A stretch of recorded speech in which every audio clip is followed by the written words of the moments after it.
Pak Kolis. Pak Kolis. Jadi kalau menurut Bapak ini rusa apa nih Pak sebenarnya Pak? Rusa tapi piaraan. Jangan lupa like dan subscribe.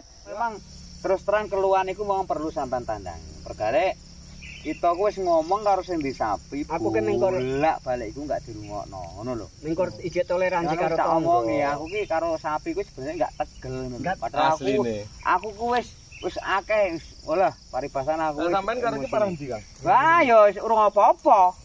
Masa oleh sampean parang saka iki? Sampean Sampean cilik kok. Parang saka iki? Heeh. Ngene aku iki lho lek sisipan Heeh. 100 batang. Resik. Ayo ngisore ya putul. Ya aku kan sing tak terbasi. Ya sing ngene suket nom-nom ngene iki dadi kan sapi seneng to. Makanya saiki nggon aku tak akang, tak terbas ngene tak semprot. Cuman ya ki mau terus dienggo turu karo mangan ndak. Malah manggon. Heeh. Resik dek kan. Cuman lho tekon lapane nyemprot pira pasar pikul karo anu piringan ngono. Oh, ya tergantung nek sampean borong nyemprot. Aku ki asline enggak hobi nyemprot. Hobi ini ngini-ngini iki lah kok nek kebon. Iki mau gawe pasar pikul lan wae. Ngurusin Pak. Ya aktif HP-ne tapi Aku nek ngisor, aku nek ngisor. Delokno alat berat iki. Ngene Bu Pak Bambang almarhum, ngene Pak Sahid, ngene Pak Junaid. pirang jam kan. Mbuh urung rampung kok. Tapi sampean tak wawancarai masalah sapi wani enggak? Apa nih? Tak wawancarai, tak masuk ke YouTube. Maksudnya? Tak rekam tenan sampean ngomong perihal keluhan sampean. Oh, yo wani aku. Wani? Aku ora wani. Tak posting nang YouTube ya. Enggak apa-apa. Oke. Wani wae. Aku ora usah. Sampean ngise. Alih-alih aku enggak. Mati. Oke, assalamualaikum warahmatullahi wabarakatuh. Dalam kesempatan ini Waalaikumsalam warahmatullahi wabarakatuh. saya berada di kebun saya ya teman-teman. Tepatnya di kebun TN1 replanting gelombang 2. Pada saat ini usia bibit sawit kami yang sudah tertanam ini usianya udah menginjak 2 tahun pas di bulan Februari ini ya. Jadi dalam kesempatan ini teman-teman, karena kemarin saya dapat telepon ya, dapat kabar dari saya menduga itu adalah rusa. Nah, tapi pada saat saya ke sini ketemu sesama petani ini. Pak siapa Pak namanya Pak? Pak Kolis. Pak Kolis. Jadi kalau menurut Bapak ini rusa apa nih Pak sebenarnya Pak? Rusa tapi piaraan, sapi. Oh, sapi gitu ya. Jadi ada nggak Pak tindakannya menemui si pemiliknya atau gimana gitu Pak? Kalau setahu saya, ini selama ini, yo kami sudah di sini. Yang nyatanya 2 tahun aku ngerawat sawit, tak rawat sendiri. Sudah itu aku nyulam sisipan, sisipan tuh 100 batang. Ya, cuman ternyata ya itu tadi 100 batang itu normal untuk tanaman itu sebenarnya kalau kita nanam 1 tahun, kurasa sudah normal gitu loh. Iya, 1 tahun normal untuk. Tapi ternyata kenyataannya sampai sekarang ini memang 1 tahun itu daunnya habis kan itu. Itu karena apa tuh Pak? Ya karena faktor sapi itu tadi. Oh, sapi. Jadi sapi ya teman-teman ya, bukan rusa. Berarti prediksi saya salah teman-teman. Ternyata sapi ya teman-teman ya. Nah, jadi Bapak ini udah bercerita ternyata bukan hanya kebun saya aja ya teman-teman ya, yang grepes seperti ini ya teman-teman ya. Nah, itu. Banyak sampai ada yang nangis-nangis. Bahkan dapat kabar katanya dia nangis-nangis tapi saya nggak tahu siapa itu ya. Jadi kalau pesan-pesannya apa ini Mas untuk si pemilik sapi atau pemilik peliharaan ini Mas? Sebenarnya kalau saya Mbak tegak dikit tegak Mir. Fokus ke Bapak ini. Sampai menghadap sebenarnya kalau saya minta tolong. Sebenarnya kalau namanya hati nurani manusia lah istilahnya. Nurani orang itu artinya pasti tersentuh. Seandainya punya sendiri itu sampai dimakan, terus punya orang lain dimakan kok diam. Tapi seandainya punya sendiri dimakan sapi, itu hati nuraninya macam mana kan itu? Perasaannya seperti apa gitu maksudnya Pak? Perasaannya tuh kayak mana? Seandainya kalau punya saya gitu loh.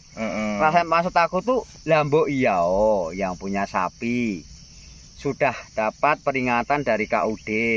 Sudah dapat peringatan dari desa, dari penanaman awal penumbangan replanting itu sudah diperingatkan tuh. Kasih peraturan. Sudah ada peraturan siapapun yang memang sapi itu lepas di kebun sampai makan tanaman, itu kan sudah hak milik yang punya kebun kalau memang di situ posisinya. Oh, di situ ada peraturannya dirincikan. Ya, sudah ada peraturannya. Cuman saking manusia ini kupingnya tebal. Oh gitu, Nah, ya. kupingnya tebal, mungkin sebagian banyak orang tuh mungkin menganggap bahwa saya yang punya kebun tuh santai.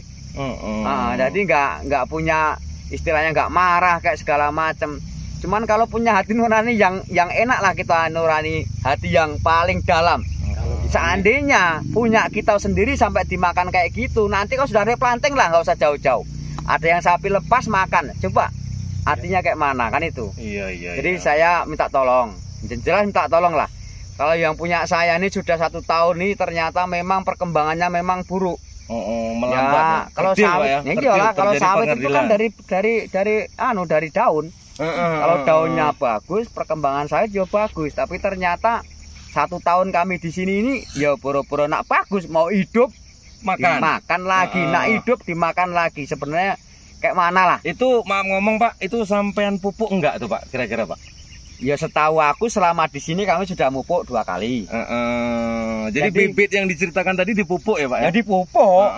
Dipupuk, kalau nggak dipupuk kan nggak mungkin buah. Kan itu. Enggak, ini cerita yang tadi Pak, yang kadarnya konteten tadi Pak. Nah itulah makanya orang yang punya kebun pengennya berhasil untuk makan keluarga.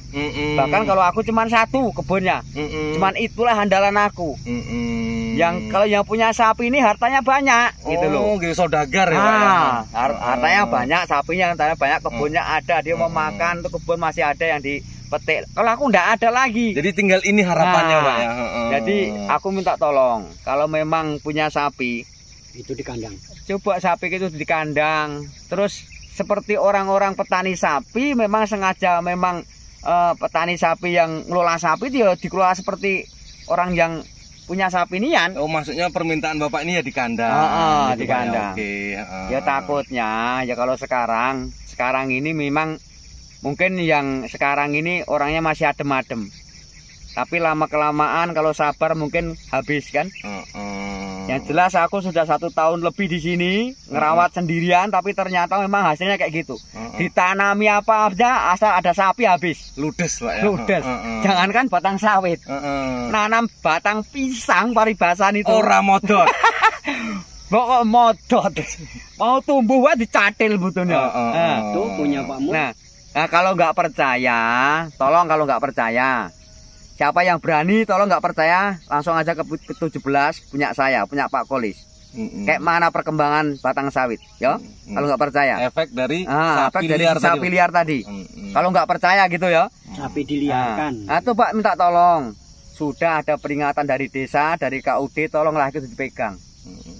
Jadi biar sama-sama, hati itu sama-sama biar tenang. Nah itu aja harapan aku.